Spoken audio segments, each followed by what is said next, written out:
Film की शुरुआत एक आदमी विल से होती है जिसे उसकी पूर्व पत्नी से निमंत्रण मिलता है। हम विल और उसकी पत्नी किरा को ईडन और उसके पति की पार्टी में जाते हुए देखते हैं।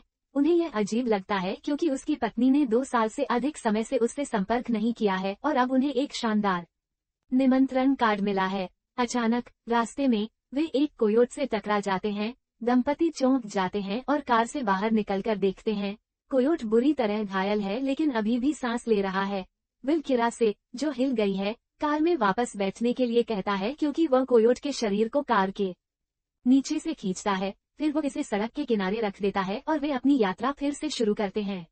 दंपति ईडन के बहुत बड़े और सुंदर घर में प्रवेश करते हैं जिसे किरा बहुत प्रभावशाली पाती है। अंदर उनका स्वागत कई पुराने दोस्तों द्वारा किया जाता है और विल पूछता है कि ईडन कहाँ है। फिर हम देखते हैं कि ईडन सीढ़ियों से नीचे आती है और बाकी समूह में शामिल हो जाती है। वे गर्मजोशी से गले मिलते हैं और ईडन विल के चेहरे से कोयोट के खून की एक बूंद को अपने थूक से साफ करती है। थोड़ी देर बाद डेविड भी उनके साथ शामिल हो जाता है। सभी बातचीत कर रहे हैं जब अचानक डेविड सभी को $8 मिलियन की कीमत की शराब की बोतल परोसता है। सभी मेहमान इसे पाकर बहुत खुश हैं सिवाय विल के, जो मना कर देता है। फिर हम देखते हैं कि डेविड अपने मेहमानों को ये बताते हुए भाषण देता है कि वो इस छोटे से पुनर्मिलन से कितना खुश है। अचानक विल चौंक जाता है जब वह देखता है कि एक अर्धनग्न महिला उसे गलियारे से घूर रही है। महिला जल्दी से समूह में शामिल हो जाती है और उसे सभी से सैडी के रूप में परिचित कराया जाता है, एक लड़की जिसे वे मैक्सिको में मिले थे और जिसे वे घर के काम में मदद करने के लिए अपने साथ लाए थे। सैडी के बारे में कुछ अजीब है और वो बहुत परेशान लगती है। किरा समूह को उनके रास्ते में कोयोट के साथ हुई घटना के बारे में बताती है। ये सुनकर वे सभी चौंक जाते हैं, लेकिन डेविड उन्हें आश्वस्त करता है कि यह यहाँ काफी सामान्य है। विल रसोई में पानी का गिलास लेने जाता है और ईडन उसका पीछा करती है। फिर हम देखते हैं कि विल को ईडन की कलाई काटकर आत्महत्या करने की कोशिश का फ्लैशबैक आता है और वो फर्श पर एक गिलास गिरा देता है। वे बातचीत शुरू करते हैं और ईडन विल को अपने मैक्सिको के सफर के बारे में बताती है। विल उसे बताता है कि वो अब बहुत खुश दिखती है और वह जवाब देती है कि वो बदल गई है और उसका सारा दर्द अब चला गया है।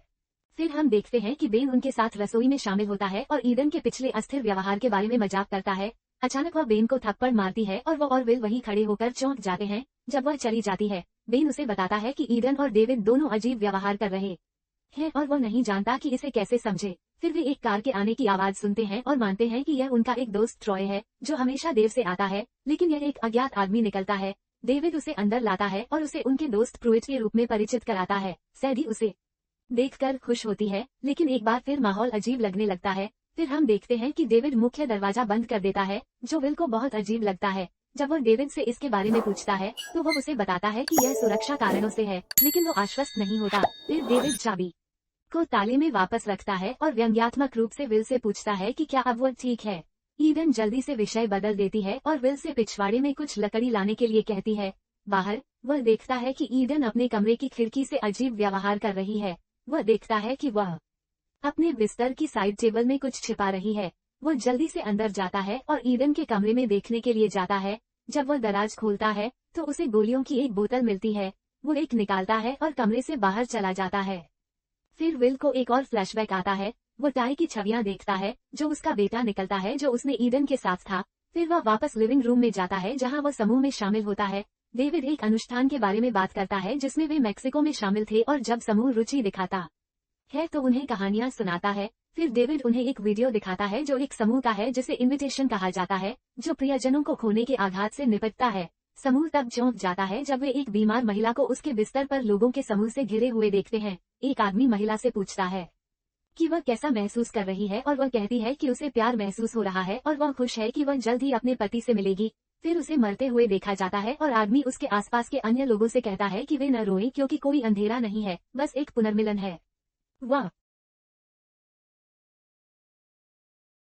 वीडियो देखकर सबको बहुत असहज महसूस होता है। विल इससे नाराज होता है और डेविड से पूछता है कि उसने पार्टी में ऐसा वीडियो क्यों दिखाया। डेविड समझाता है कि वे नहीं समझ पाए कि वो उन्हें क्या दिखाना चाहता था। प्रूइट बीच में बोलता है कि यह एक तरह की संगति थी और हर कोई इसे नहीं समझ सकता। डेविड बताता है कि कैसे इस प्रोग्राम ने उसे उसकी नशे की लत से उबरने में मदद की। फिर ईडन बताती है कि कैसे इस प्रोग्राम ने उसे अपने बेटे टाई की मौत को भूलने में मदद की। यह विल को गुस्सा दिलाता है और वो उठकर रसोई की ओर चला जाता है। मिगुएल उसे शांत करने की कोशिश करता है और कहता है कि डेविड की चिंता न करे। विल मिगुएल को वह गोली दिखाता है जो उसने ईडन के कमरे में पाई थी और कहता है कि अगर वह इतनी खुश होती तो उसे दवा की जरूरत नहीं होती। मिगुएल उसे शांत रहने और शाम का आनंद लेने की कोशिश करने के लिए कहता है। जब वे लिविंग रूम में वापस आते हैं तो डेविड सभी से वीडियो के लिए माफी मांगता है और उन्हें एक खेल में शामिल होने के लिए कहता है जो वे मेक्सिको में खेलते थे।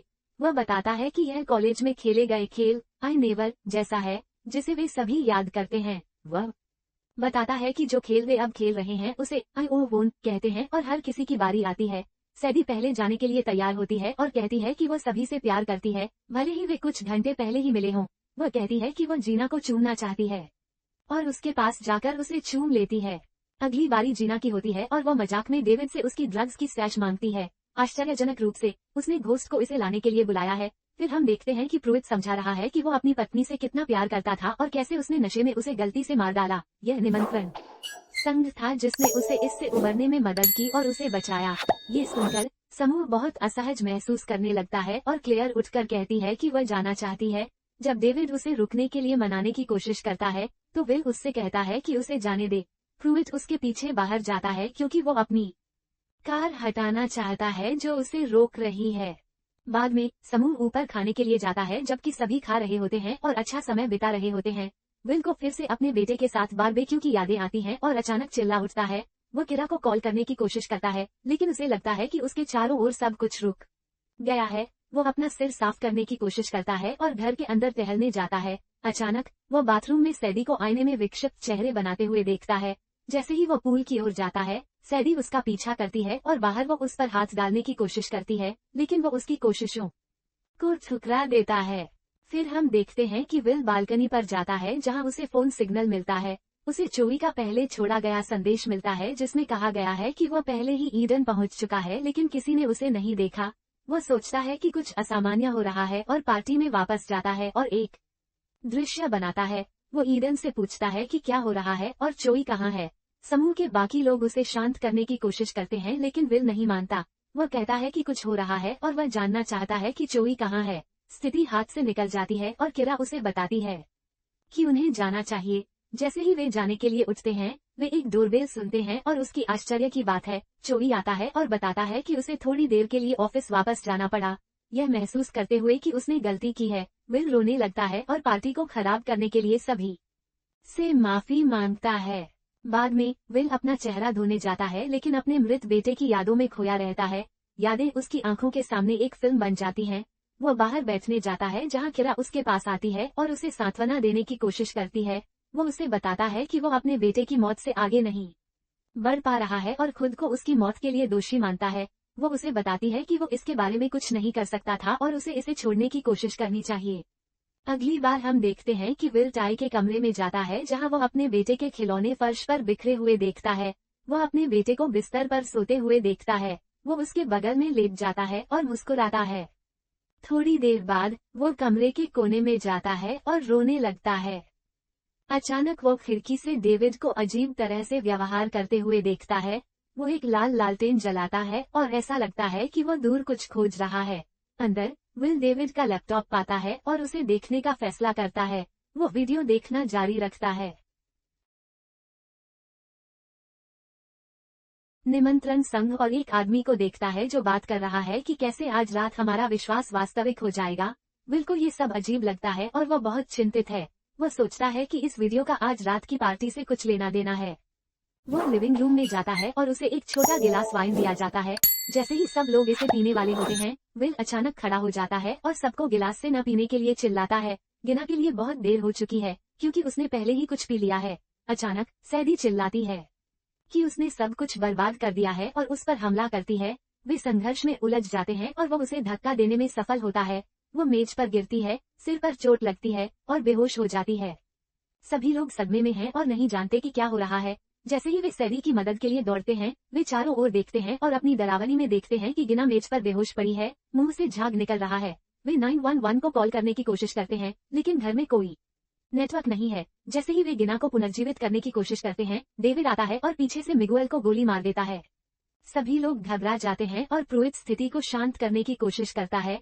वह धीरे धीरे डेविड के पास जाता है, उसे बंदूक सौंपने के लिए कहता है। अचानक वो कहीं से आता है और जोई को गोली मारकर मार देता है। जब टॉमी डेविड को रोकने की कोशिश करता है, सैडी अचानक होश में आ जाती है और टॉमी पर चाकू से हमला करती है।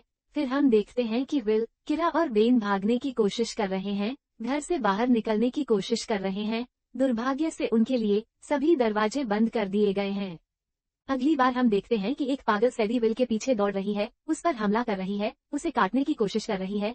विल और किरा किसी तरह खुद को एक कमरे में बंद कर लेते हैं। बेन विल और किरा से अलग हो जाता है और जब वो पूल क्षेत्र के पास पहुंचता है तो उसे प्रूइट द्वारा गोली मारकर मार दिया जाता है। वे दोनों जो देख रहे हैं उस पर विश्वास नहीं कर सकते और महसूस करते हैं कि वे गंभीर खतरे में हैं। वे चुपचाप घर के माध्यम से अपना रास्ता बनाते हैं और जब वे बेडरूम के पास पहुंचते हैं तो वे ईडन को रोते हुए सुनते हैं। डेविड से कहती है कि यह ऐसा नहीं होना चाहिए था।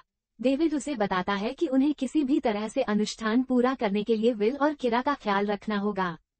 फिर हम देखते हैं कि विल एक लोहे की छड़ पकड़ता है और किरा के साथ बाहर निकलने का रास्ता खोजने के लिए दूसरी मंजिल पर जाता है। उसे एक दरवाजा याद आता है जो बाहर की ओर जाता है, लेकिन दुर्भाग्य से जब वो वहां पहुंचता है तो उसे पता चलता है कि वो सील कर दिया गया है। जब वे चारों ओर देखते हैं तो वे देखते हैं कि प्रूइट उनके पास ऊपर की ओर आ रहा है। वो और विल लड़ाई में उलझ जाते हैं और एक दूसरे से संघर्ष करते हैं।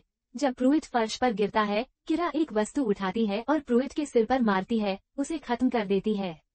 फिर वे दोनों नीचे की ओर जाते हैं जहां उन्हें ईडन मिलती है, जो बहुत अजीब व्यवहार कर रही है।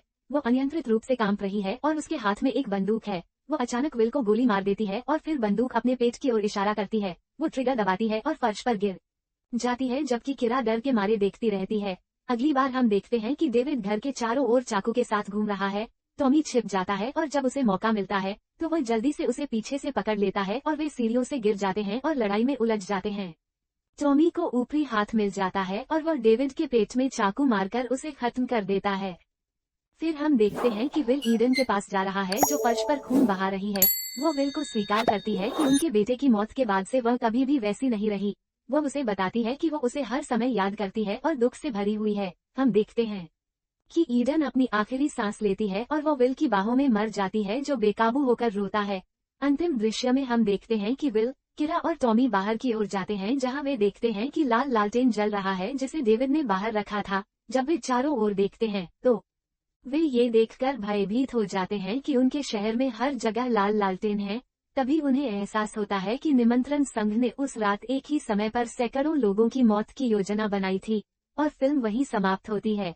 आप लोग बहुत अच्छे हैं अगर आपने वीडियो में अब तक देखा है। अगर आप ऐसी और फिल्म रिकैप्स देखना चाहते हैं तो सब्सक्राइब बटन दबाएं और हमारी फिल्म फैमिली का हिस्सा बनें।